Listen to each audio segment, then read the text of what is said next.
감사하는 왜 제가 먼저. 아 이게 제가 초대를 했는데 제가 아니야 가야 돼. 아이 짬밥도 제가 제일 아니야. 학번도 제일 강서의 역순으로. 아이고. 역순. 아이고 아, 그런 수고 많이 했어요. 얼마나 시장에 한번 힘드셨어요. 제가 한번 회장님. 감사. 아유. 초대 형이 주셔서 고맙습니다. 아유 이렇게 잘 임해주셔서. 마셔 첫째로 마셔. 의장님이 이 술에 대한 아주 저기는 애정은 아주 특별하신 것 같아요. 아주. 네? 저도 한잔 먹고 들어서 약간 모자짓 해가지고. 자 의장님 한잔 드릴게요. 네, 모자짓 해가지고 우리 배우자하고 소주 네. 한 병 반병씩 어머니까지. 사모님하고 다 준비하시고. 탈의하시죠 뭐. 이틀까요? 더 나까요? 이 저기. 갈치소표. 오 맛이 다르네. 저도 육식보다 생선 종류를 내가 좋아해요. 홍음식. 그전에 한번 축사할 때 한번 얘기도 했지만은 아침에 일어나서요. 밥버지 두세 가지 반찬 먹고요. 한 달 살기로 한 20일 이상, 25일 정도예요. 생선. 야. 우리 의장님은 가정적이죠. 뭐 자기 입으로 얘기하는 사람이 어딨어요. 그냥 한 달에 25일 정도 아니, 아침밥 먹고 두 가지 반찬 아니, 만들고 그러면은 아니 무슨 아니, 근데- 공척을 하고 여기서 뭐 저기 하시는 아니, 거예요? 그건 아니고 네. 그동안 내가 사모님이 직접 배우자한테 늘 얻어먹고 잔심으로 많이 시켜서 반성하는 의미에서 아니 근데 그 페이스북이나 SNS 이렇게 활동하시는 거 보면 굉장히 가정적이신 게 나오더라고요. 이게 그게 뭐 억지로는 안 되는 거니까. 아니 언제부터 그거였어요? 백종현이가 한 잔 잘 끄는데 그 전서부터 했어요. 정말. 20일 정도. 야 이게 또 20일 이상. 부재가 또 그렇게 더 생기게 생겼네. 저희가 이번에 큰일 났네 의장님. 창단 12주년으로 이제 그 이번에 영상을 하고 이제 지면 같이 하는데 먼저 1탄에는 이제 두 분 국회의원을 모셨고 이제 이번 이제 2탄으로 이제 김포시의 양축 시의 수장님 그다음에 의회 수장님 모시고 했는데 어때요? 이게 뭐 오래간만에 두 분 이렇게 하신 거죠? 아유 정말. 여러분들이 하신 거는 뭐 여름 있을 텐데 뭐 개인적인 자는 처음이죠. 또 둘이 저렇게 만나는 건 처음. 정확하게 촌수가 어떻게 돼요? 제가 오늘 따져봤어요. 네. 대목 그 선조 그 할아버지께서 25대 선인가 이제 그런데 우리가요. 25대 산이고 25대 그 선조 할아버지가 나왔고 우리는 36대인가 5대인가 그래요. 따져보니까 12촌이더라고요. 12촌 가깝네. 가까워요. 그리고 12촌. 같이 이렇게 사셔가지고. 대- 아유 저기는 엄청 의장님은 엄청 연배 차이가 나니까 그리고 유명한 축구 골키퍼. 아예 이제 누가요? 의장님이 원래 아, 축구 김포를 들었어요? 대표하는 골키퍼 출신이에요. 오. 김포 대표. 대표. 아 그러셨어요? 네. 아, 저도 축구를 했었는데 근데 그런 전설은 못 들었는데 아니야. 이혜택 선배 전설은 들었어도 저는 의장님이 골키퍼 하는 거를 봤어. 우리 아, 어렸을 때 아. 대표 선수로 해서 저기 하는 거 뭐 봤어. 맨 땅에 슬라이딩 같은 거 잘했어요. 근데 지금은 이제 약간 안 따라주지만은 난 또 처음 듣는 게 잘했어요. 처음인데 예. 그 이제 한 2년 지났잖아요. 이제 재선시장 하시고 그다음에 이제 연임 하시는데 이제 또 2년 지나셨는데 어떠세요? 민선유기 이제 2년 지났는데 좀 느낌도 좀 다르시고 또 각오도 다르실 텐데 그래 뭐요 근자애들 이렇게 많은 분들 만나뵙게 되면은 그 의장 연임하기가 이렇게 힘든 것인데 연임한 거 대단하다. 또 유영근이 가는도 많이 딴다 그런 얘기를 많이 듣고 있는데요. 그보다도 제 생각에는 전반기 때 이렇게 김포시를 원만히 잘 끌어줘서 또 지휘원들이 또 이렇게 많이 도와주지 않았나 그런 맥락으로 제가 해석을 하고 있습니다. 시장님은 어떠세요? 뭐 이제 아, 연임 의장님은- 재선하시고 이제 2년 지나셨는데 의장님은 확실히 원래 많고. 이제 리더십이 있으시니까 사실 우리 김포시의 역사상 옛날 초선 때, 네, 초대 때 네, 초대 때 권희정 씨, 때 권희정 씨. 의장님이 이제 돌아가셨지만 그분이 아시고 처음이신 거예요. 네. 그만큼 이제 그동안 이제 의회 리더십 이런 거를 잘해서 의원님들이 또 이제 그 재임해 이렇게 저야 뭐 시장님 가천의 말씀입니다. 네. 저는 재선하니까 더 힘들더라고요.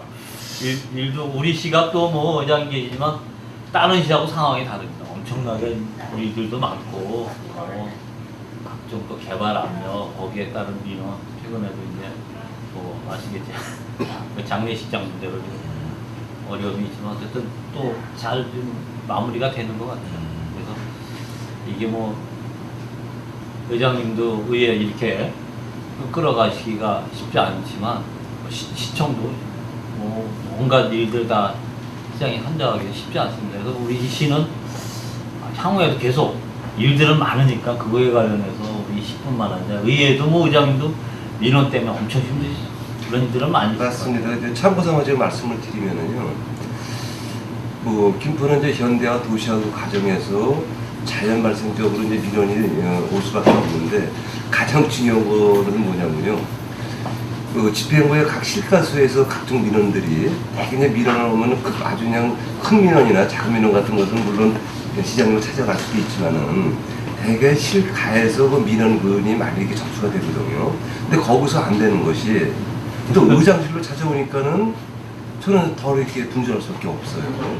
오늘도 민원인들한테 두 팀 이렇게 만나서 이렇게 대화를 하는데 저는 기본적으로 생각하는 게 뭐냐면은 그 예산을 진짜 민원을 해결하기 위해서는 첫째 예산이 또 수반돼야 되는 거고요. 두 번째는 법이 허용하는 범위 내에서 그 민원을 해결해야 되는데 예산은 뭐 장기적, 중기적 라면에서 이렇게 설득을 시킬 수 있지만은 법이 안 되는 부분까지 집행부에서 안 해주니까 의회에서 뭐 압력 행사를 해라, 강한 압박을 해라 이런 그 주문을 자주 받거든요. 사실이고요. 근데 또 저를 또 오직 다급법은 나를 찾아왔을까 그런 마음으로 해서 그분을 이제 계속 이렇게 상대하고 청지를 하는데 한계가 있다는 말씀을 드리겠습니다.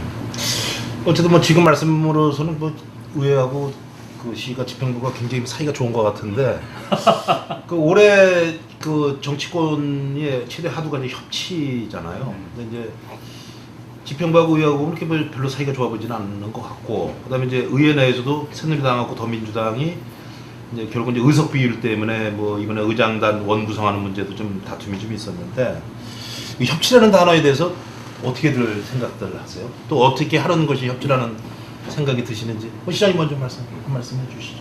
의회와의 뭐 관계에서. 의회와의 관계에서 어떻든 저는 주로 제가 하는 말이 의회와 집행부와의 관계는 술의 양 바뀌다. 그러니까 이게 한쪽이 안 되면은 어떻든 뭐 술의 한쪽 고장나면 뱅뱅 도는 수밖에 없습니다. 그래서 저는 의회 관계에서 굉장히 중요합니다. 협치가.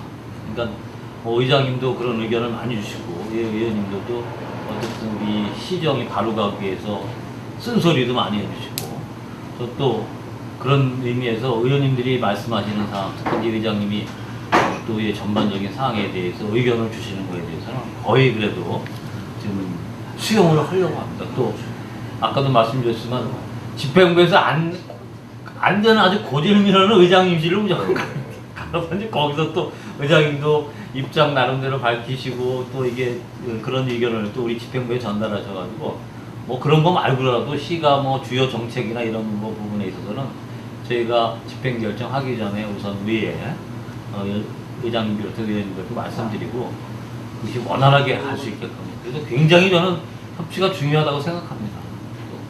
또 이제 의장님 뭐 그런 면에서는 또 뭐 도의회의원도 큰 데서 하셨기 때문에 잘 또 집행부의 어려움도 잘 알아주시기 때문에 지금까지는 저는 뭐 의회와의 집행부의 관계는 좀 잘 돼 있다고 봅니다. 그 밖에서는 그렇게 한 번도 시장님은 그렇게 판단하시는 것 같아요. 요즘 국회처럼 뭐 그냥 저희는 그런 건 없잖아요. 네? 그런 면에서는 의장님은 이제 집행부하고 관계도 있고 이제 원내에서 이제 또 더민주당하고 관계도 있고 또 중립적 역할을 또 하셔야 되는데 또 어떻게 생각하세요, 의장님은? 지금 이런 자리에서 이게 공개적으로 좀 오픈 그 자리인데 이런 말씀드리는 것이 이제 적절한지 모르겠지만은 있는 그대로 제가 표현을 하면은 이용록 시장께서는 진짜 뭐 도의원도 하셨고 뭐 기획위원장인가요? 그것도 하셨기 때문에 저는 이용록 시장의 그 철학이 의회를 우선 의회 그런 철학을 갖고 있다는 것은 제가 여러 번 제가 느낀 바가 있었고요. 특히 그 더민주당 그 시의원님들이 이 말씀을 들으면 약간 언짢아하실지 모르겠지만은 전 단연코 이렇게 말씀드리면은 민선 6기 그 전반기 때 우리 저 이용우 시장께서 지금 더민주당 소속의 그 시장님이시란 말이에요. 그런데 이제 더민주당 그 시의원들보다도 새누리당 시의원들이 집행부에 더 많이 협조를 했다고 저는 이렇게 얘기를 많이 저도 그렇게 느끼고 많은 분들이 그렇게 또 생각을 하고 있는 걸로 좀 알고 있습니다. 다만 우리 저 정광희 대표께서 조금 전에 그 말씀을 해주셨듯이 원구성과 관련해서 약간 불합이 있었다고 이렇게 지적을 해주셨는데 저는 그렇게 생각을 안 해요. 왜 그러냐면요. 김포시 의회의 민선 4기 때도 그렇고요. 민선 5기 때도 그렇고 민선 6기 때도 그렇고 원구성과 관련돼서는 강도 있는 그 토론 또 대화가 있을 수밖에 없어요. 이번에는 철두철미하게 물론 의장, 부의장은 새누리에서 이렇게 선출이 됐지만은 전체적인 그 5석 갖고 비율을 따지면 3대2 그리고 의석수는 6대4란 말이에요. 나누기 2하면은 3대2 수치가 나오거든요. 철저하게 의석 비율로 그 자리가 배분이 됐다고 얘기를 하고요. 이것은 새로운 이정표를 날 세웠다고 생각을 해요. 다만 이런 그 전례가 민선 6기에 이어서 민선 7기, 8기 후배 김포시의회를 이끌 후배 의원들이 이것은 꼭 이어가기를 진짜 진정권해가 바라고 또 그런 투에 제 의견들도 필요를 여러 번 했다는 말씀을 드리겠습니다. 저는 이런 관례가 꼭 이어갈 것이라고 저는 확신하고 그나마 성과가 있었다고 저는 생각합니다. 그러니까 협치는 잘 되고 있다. 그렇게 해서 생각하시는 것보다. 그럼요. 아니 원구성에서 그런 트러블 없으면 잘못된 거죠. 먼저 발전적인 뭐 트러블이다 이제 그렇게 해석하면 네, 되겠죠. 네. 뭐 어쨌든 뭐 그런 부분들이 남은 임기 동안에 이제 또 잘 마무리가 돼서 또 아주 신원 조건 잘 냈으면 좋겠고요. 지금 이제 시청 앞에서 이제 한 2달 가까이 지금 풍동 주민들께서 이제 그 장례시장 문제와 관련돼서 농성을 하고 계시는데 의회 의원님들하고 이제 시 집행부가 입장이 좀 다르실 것 같아요. 이제 집행부야 이제 뭐 법적인 절차에 의해서 이제 일단 인허가 과정 접수를 했는데 의회는 또 공교롭게도 의장님이 거기 해당 지역구시고 또 민주당에서 2분이 또 그 지역구시더라고요. 근데 한편으로는 또 지역구 시의원님들이 또 상황을 너무 부추겨가지고 또 이 문제를 좀 확대시켰다. 그다음에 또 걷잡을 수 없이 만들어 놓고 뒤로 물러나 있다. 뭐 이런 얘기도 좀 있거든요. 그래서 시장님이 생각하는 또 이 풍무동 사태에 대한 해법, 그다음에 이제 의장님께서 이제 이번 사태와 관련해서 의회 의원으로서 해당 지역구 의원으로서 어떻게 이 관점을 어떻게 보시는지 그 부분에서 한 말씀 좀 해주세요. 일단 이 사태에 대해서 어떻게 입장이 좀 있으실 텐데. 그리고 오늘도 뭐 또 오전에 하여튼간 우리 그 당무할 분들 와가지고 이제 시청 앞에서 계속 이렇게 그 시위하시는데 어쨌든 시의 입장은 뭐 기존에 공식적으로 밝혔듯이 어쨌든 이 건축허가 장례시장 건축허가 취소권에 대해서는 좀 어려움이 있다 이렇게 말씀을 드렸고 다만 이게 이제 그 시위를 지금 주관하시는 분들이 이게 장례식장 문제보다 이게 이제 낙골당하고 화장장이 들어오는 걸 굉장히 우려하시는 것 같아요. 그래서 그게 이제 일파만파로 번져서 풍무동 전체로 이게 지금은 이제 그 사업 시행자인 프리드 라이프 쪽에서 이거는 뭐 그 단순히 장례식장을 하기 위해서 한 게 아니라 향후에 뭐 화장장과 낙골당을 하기 위한 뭐 그런 전초돈이다 이렇게 인식하시는 것 같아요. 그래서 그거는 그 저희가 대법원 법원 판례 사례를 들어서 이거는 할 수가 없다. 그래서 명확히 전달을 했습니다. 그래서 지난주에 또 그런 의사를 우리가 판결받은 내용도 전달해서 많이 이제 좀 완화가 됐지만 하여튼 그런 부분에 있어서는 시의 입장은 어쨌든 절차에 따라서 건축허가를 내준 거고 또 향후에 그런 시민들 또 주민들께서 우려하시는 화장장과 낙골당 문제는 전혀 우리 시에서도 내줄 수도 없고 뭐 지금 규정상도 할 수 없는 상황이기 때문에 그런 면에서 좀 이해를 해주셨으면 하는 말씀을 드립니다. 그래서 이 문제도 이제 어쨌든 의회 또 의원님들 의장님 비롯해서 또 찾아가서 민원을 제기했는데 또 의원님들 입장은 제가 이해가 됩니다. 그래서 의원님들이 또 시민 또 해당 지역 주민들이 이렇게 와서 민원을 제기하셨기 때문에 그 부분에서는 또 해당 지역 주민들하고 의논을 하셔서 입장을 또 주셨기 때문에 그런 면에서는 저희 집행부도 좀 의원님들 뜻을 좀 잘 알고 있지만 어떻든 이 장례식장 건축 허가권에 대해서는 시의 그런 어떤 입장은 변함이 없다. 그다음에 향후에 시민들이 우려하시는 절대 이루어질 수도 없고 또 그런 면에서는 염려를 안 하셔도 된다 이렇게 말씀. 근데 어쨌든 뭐 사태가 이 지경까지 와 있는 온대에 대해서는 뭐 조금 소통의 문제도 좀 있다는 시각도 좀 있는데 그 담당 공무원들이 대처하는데 좀 문제 좀 있지 않나는 생각이 좀 있는데 그런 부분은 조금 인정을 하시나요? 그게 또 이게 뭐 공직자는 또 공직자 나름대로의 어려움이 있습니다. 네. 근데 뭐 또 시민은 시민대로의 입장이 있고 이제 서로 이제 사실 그런 갈등이 일어났을 때 우리 시민분들 또 이 공직자 간에 그런 소통이 좀 잘 돼야 되는데 이게 또 잘 안 되는 경우도 있습니다. 그래서 그런 면에서는 시정을 책임지고 있는 사람으로 좀 송구스럽던 것 같습니다. 어쨌든 시장님은 그런 소통에 대한 문제는 어떤 책임을 갖고 계시니까 네. 뭐 마무리 잘 좀 해주시기 바라고 어쨌든 뭐 시의회 입장에서는 또 해당 지역 의원으로서 아쉬움이 좀 많죠. 제가 공교롭게도 우리 대표님이 말씀해 주셨듯이 뭐 저를 비롯해서 노선 의원, 그리고 정 의원도 풍무동 지역구를 드는 의원이거든요. 이와 관련해서 뭐 시장님도 그렇고 저도 그렇고 스트레스 받는 건 사실입니다. 또 저희들뿐만 아니라 많은 분들이 스트레스를 많이 받고 있는데 참 아쉬운 게 있다면은 이제 운영위원회를 살려갖고 글쎄요.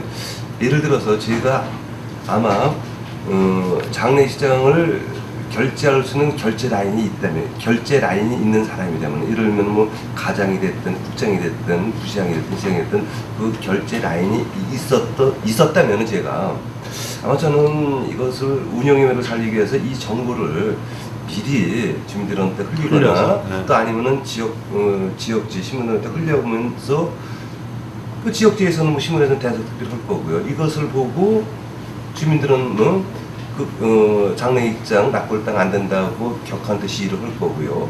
그걸 빌미로 해서 프리드 라이프한테 이 강력한 민원이 발생되고 있으니까 민원을 한번 해결하고 와라 라고 좀 선제적으로 이렇게 진취적으로 이렇게 행정을 펼쳤으면은 이런 사태까지 않았을까 이런 아쉬움이 남는 것이 또 사실이고요. 하지만 이미 엎질러진 물이고 저도 그 주민도 조금 전에 그 사후문화체육공장에서 행사가 하나 있었는데 거기서 삼성 아파트 주민을 두 분을 뵀어요 제가. 그분들이 뭐 여러 가지 좋은 얘기를 하더라고요. 다만 이분들은 화장장 안 된다, 낙골당 안 된다. 또 특히 더 중요한 것은 이것이 프리드 앞에서 법률사무소에서 공정은 섰지만은 이것을 삼자한테 명예를 넘길 경우에는 그 법적 효력이 없기 때문에 우리는 김포시 그 주장을 수용할 수 없다 이런 주장을 피고 있거든요. 조根시장님도 말씀을 해주셨듯이 대부분 판례에 의해서 화장장 안 된다, 낙골당 안 된다고 말씀해 주셨는데 이것을 주민들한테 확실히 심어줘야 되거든요. 또 설득을 해야 되고요. 불신의 골이 높다 보니까 여기까지 왔고 또 폭염은 조금 누그러졌지만은 그걸 더울 때 한 2개월 가까이 이렇게 정문 앞에서 1인씩 진짜 단체적으로 이렇게 시위하는 거 볼 때 주민들이 안쓰럽다는 말씀을 드리고요. 참 이거 사태를 해결하기 위해서는 집행부죠 김포시도 그렇고 또 주민들도 그렇고 서로가 윈윈하는 그런 차원에서 조금씩 한 발짝씩 양보해갖고 결과를 도출시켜야 될 것 같습니다. 어쨌든 그 집행부에 대한 불신이 굉장히 큰 원인인 것 같고 그래서 사실 그 혐오 시설이나 이런 부분은 아닌데 이제 장례식장은 이제 기피 시설인데 잘못된 정보, 이래서 화장장이라든지 낙골당 이런 것들이 들어온 데는 이제 정보가 이제 잘못 전달이 돼서 이런 사태까지 온 것 같은데 사실 올 여름 좀 더웠습니까? 2달 동안 그냥 폭염이 내리쳤는데 그 연로하신 분들 나와서 그 집회를 하시는데 저희들이 보기 좀 안타까웠는데 진짜 안쓰럽더라고요. 지금 집행부하고 의회가 합리적인 방안을 좀 찾아서 좀 좋은 쪽으로 좀 갈등을 좀 잘 좀 해결을 해주셨으면 하는 바람은 좀 있습니다. 이제 같이 연관돼서 이제 하는 말인데 지금 이제 개발이 많이 좀 이루어지고 있잖아요. 시내폴리스라든지 역세권, 그다음에 이제 신도시도 마무리되는 작업, 그다음에 골프동 이제 또 역세권, 한강 아라뱃길 또 이제 또 개발 이런 부분들이 이제 김포시 폭넓게 개발이 진행되고 있는데 이 개발이 진행되면서 여러 가지 파생되는 문제들이 좀 있을 수 있잖아요. 뭐 보상에 대한 문제도 있고, 뭐 지역 주민 간 갈등도 있을 수 있고. 근데 여기 개발이 되면서 그런 갈등이 있는데 상대적으로 또 북부권 지역은 또 소외가 된 듯한 느낌 때문에 또 갈등이 좀 있을 수도 있고. 그래서 지역의 균형 발전 문제도 좀 사실 고민을 정치하시는 분들 좀 해주셔야 되는데 이 부분에 대해서 뭐 특별히 좀 갖고 계신 생각들 좀 있으세요? 뭐 시장님 먼저 말씀.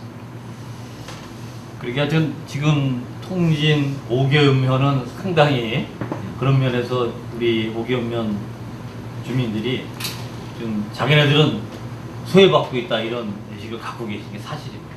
또 이제 개발이라는 게 어쨌든 지금 주로 이제 김포 이 한강 신도시 남쪽으로 개발되기 때문에 그 북부 5개읍면은 해준 게 뭐이냐 그런 이제 그 말씀을 많이 하시는데 어쨌든 우리 시에서도 여기 의장이 계시지만 의회하고 뭐 지난 전반기 때도 그런 논의를 많이 했습니다. 그래서 북부권 이 발전 방안을 위한 저희가 지금 그 용역비도 이미 세웠지만 부족하다고 그래서 이번 아마 9월 추경에 다시도 좀 증액을 해서 제대로 된 발전 계획을 수립할 필요가 있다. 또 거기는 그동안 이제 우리 분단 이후에 계속해서 뭐 군사보호 규제 또 뭐 환경 규제 이런 걸 많이 받아서 사실 그동안 그 5개읍면 주민들이 많이 재산상의 피해를 많이 봤다고 생각합니다. 그래서 그런 면에는 향후에 우리 시가 어쨌든 북부 5개읍면의 발전 방안에 대해서는 획기적인 무슨 대책을 세울 필요가 있다. 또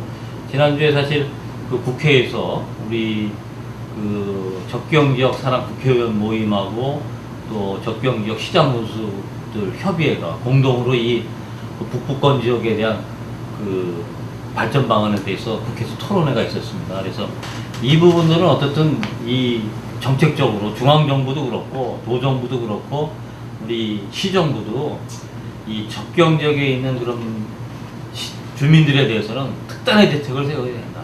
그런 공감을 하고 있습니다. 그래서 의장님 나와 계시지만 어쨌든 향후에 어쨌든 뭐 우리 집행부도 그렇고 의회 차원에서 북부권에 대한 그 종합 발전 계획을 좀 빨리 수립해서 어쨌든 북부도 우리 같은 시민이라는 그런 생각을 갖게끔 저희가 노력을 좀 많이 기울일 필요가 있다고 생각합니다. 이제 불균형돼서 발전이 되고 있다는 건 이제 공감을 하시는 거죠, 다. 그렇죠. 예. 의장님도 뭐 이번에 저기 행살리 개발하고 관련돼서 가서 뭐 목소리 좀 높이시고 오시고 또 여러 가지 문제에 대해서 이제 고민을 많이 하시는데 이제 지역구가 이 동지역이다 보니까 이제 면지역에 대한 부분들, 읍면지역에 대한 부분들이 상대적으로 좀 아무래도 좀 소홀할 할 수도 있는 부분이 좀 있겠죠. 네. 전체적으로 다 보시더라도 시장님 말씀하셨는데 어쨌든 균형 발전에 대한 부분 공감하시면서 그쪽에 대한 개발 계획을 같이 집행부하고 구성해야 된다는 건 동의하시나요? 예, 당연히 동의를 하고 이제 두 가지 관점에서 지금 말씀을 드릴게요. 지금 5개읍면 지역이 굉장히 낙후된 것은 사실이고요. 특히 이제 이웃 보면은 강화군 있죠. 거기가 70년대, 80년대는 오히려 김포군보다도 강화군 인구가 더 많았었어요. 내가 기억을 하거든요. 제가 첫 직장이 이제 강화에서 근무를 했기 때문에. 그런데 지금 강화군 인구가 점차 감소가 되면서 6만 8천 분이 안 되거든요. 그냥 8만 평까지 갔던 것이 그 이유는 뭐냐면은 수요가 없기 때문이에요.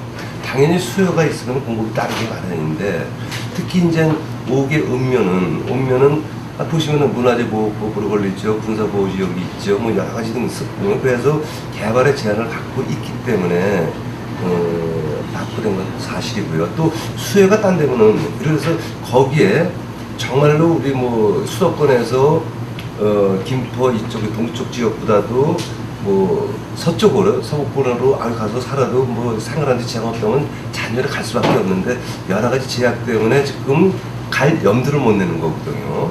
물론 용역 발주가 이제 시작이 됐는지 모르겠지만은 종합적인 그 개발 계획이 또 나와야 될 거고요. 더 중요한 것은 뭐냐면은 저는 늘상 그 신도시 분들뿐 아니라 요 근자에 김포에 이주 오신 분들이 많이들 찾아오셔갖고 각종 민원을 제기할 때마다 저는 이런 말씀을 드려요. 김포는 지금 천지개벽이 됐다. 98년도 김포시 승격 당시에 인구가 11만 분이 안 됐다. 그리고 시청 앞에 논밭에 썼다. 풍년마을 사후 택지 개발도 없었고 북변지구도 없었다. 20년 안에 이렇게 천지개벽된 것은 기적적이다. 조금 불편을 해도 좀 참아주십시오. 이렇게 또 설득도 하거든요. 그리고 이제 예를 들어서요. 지금 저 은행정 그 개인주택조합이 있어요. 거기가 보니까는 1,700세대 가까이 되고요. 또 천둥곡에 있는 뉴스데이요. 거기가 4,000세대가 되고요. 조금 전에 그 대표님 말씀하셨듯이 향산지구 그 현대사가 개발해서 하는 것이 한 3,600세가 되고요. 풍무동 역세권 개발이 한 4,000세대 같이 되고요. 뿐만 아니라 그 시내폴리스 거의 3,900세대고요. 그리고 지금 현재 푸르지오 아파트 5,000세대가 되고요. 또 그리고 걸버 산지구, 스포츠타운 등등 하면 따져보니까 32,000가구예요. 그러면은 그것이 향후 3, 4년 있으면 아니면 조금 더 늦더라도 5, 6년 돼 있으면 입주가 되거든요. 그러면 금세 10만 인구는 동쪽으로는요.